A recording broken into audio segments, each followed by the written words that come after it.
Yeah, okay, Ben Chilwell. Ben Chilwell's not ready for the game. Um, and Christian Pulisic. Christian Pulisic is not ready for the game. Similar to Ben, hopefully we hope that they are training and progressing over the next week or so. Um, Hakim Ziyech. Hakim Ziyech is also not ready for the game. Same story. Not sounding good, is it? Timo Werner. Timo Werner's fit. Okay. And in terms of Thiago Silva, is there any chance we can see him against Liverpool? No, Thiago has been training with us for the last 3 or 4 days, and we're just working with him on his fitness at the moment. So Liverpool will come too soon for him. So is Liverpool an early chance, a very early chance for you to make a statement, or you Chelsea to make a statement? I don't feel like it's the game of making a statement. I think it's second game into the season. We have one win, which was a hard-fought win at Brighton in a game where we were probably in pre-season zone in terms of our fitness because of the situation of how we haven't had players or quarantines or international breaks. So now we take on what were the best team in the country last season, and it's a nice challenge for us to go head-to-head with them. I think we played pretty well head-to-head with them last year. Maybe not always getting the right result we felt we deserved. So it's a challenge for us to try and get 3 points. It's simple as that against a very good opposition. It's very early, so it's probably not the fairest of questions. But in your opinion, from what you've seen so far, the changes that have been made to various clubs in the window, are Liverpool still going to be the team to beat if you want to win the title?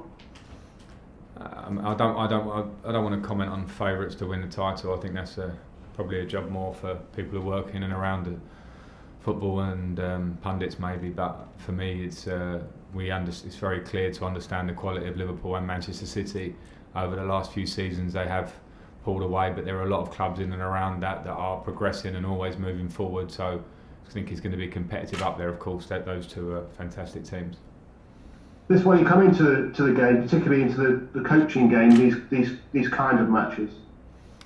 Yeah, I mean, yeah, for sure. I think as a player, I always felt that the adrenaline and the feeling for a game of this level with a team as good as Liverpool would always put more in the game. And as a manager and a coach, you understand that yourself. Not only are we going up against a great team, I'm going up against a fantastic coach. So you want to do well in them. That's what we're in it for. Gareth Bale's an incredible player, incredible individual talent who we remember very well from his Premier League days at Tottenham. We've seen from afar the incredible success he's had at Real Madrid, and if he does come to Tottenham, which I keep seeing that is virtually going to happen soon, then I think he's going to be a big addition to their squad. Of course, they've got very good individuals at Tottenham. They're going to be a team that we'll be expecting to challenge in and around the Champions League places and above, and they have fantastic individuals. And if they get Gareth Bale, then they add one for sure. He's one of the best players in the world, in my opinion, over the last 4 or 5 seasons. Yeah, he's certainly a leader. He's not going to sort of turn into a leader. I think he'll bring that with him by nature, and he doesn't speak the language that great, which is something that we will work on very quickly. But we have a lot of players in the squad who are multilingual, can help with that. But by presence, by attitude in training, by the quality of the player, he of course will command respect, and I look forward to having him around. He seems already very engaging and intent on trying to help the team, and that's all you can ask for as a coach.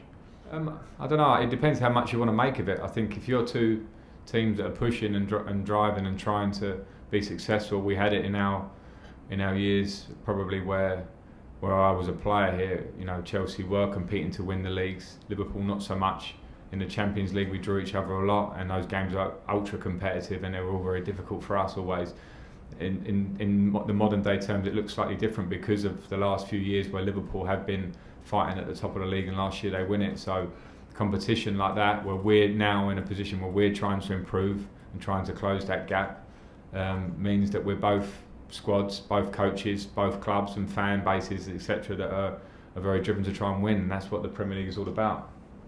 Yeah, that's a challenge for I think any coach in the Premier League, because every squad now has to have 20 plus players to handle, particularly if you're fighting on all levels of competition, to handle the endurance test that is the season. So trying to find the right balance of the squad is something that I think last year we were searching for a lot, because we couldn't make, and I couldn't make, changes that would have maybe changed how we look slightly, and maybe would have brought us some, what I maybe felt would be better balance. I think this season we hopefully will move towards having a real good balance between the squad, but we must give that some time, because when we've brought in players now, we haven't had a pre-season, there's no doubt about that. It will take some time to get the team working in the direction I want it to.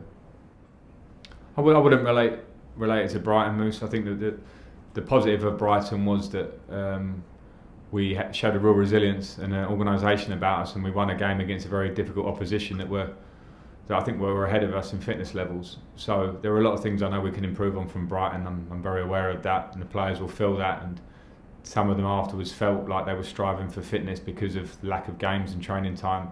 So I think there's a long way to go before we start to compare where we were last year, where we are this year, particularly with a team like Liverpool. They were the outstanding team last year. We competed in every game. You missed out the FA Cup game there where we won against them, but against Liverpool, they're always going to give you a really tough match. They're there where they are for a reason last season. So we'll have to push the limits to try and close that gap. That's the challenge that's in front of us. Yeah, I suppose they are. That's probably the nature of the world that we live in. There's a lot of airtime for you on TalkSport to have to fill with these sort of rivalries. So I understand that sometimes that they can be scrutinised in every possible way. I just reiterate what Jurgen Klopp said from his part. I've got a huge amount of respect for him as a manager. I always have done. What he's done in Liverpool in the course of time that he's been there has been incredible, and that's him. That's on him as the focal point of the club and the individual talent they have in that squad that they've brought in. So there's nothing in it for me. The competitive nature of the 90 minutes can always slightly boil over in different directions. The respect I have for Jurgen Klopp would never change.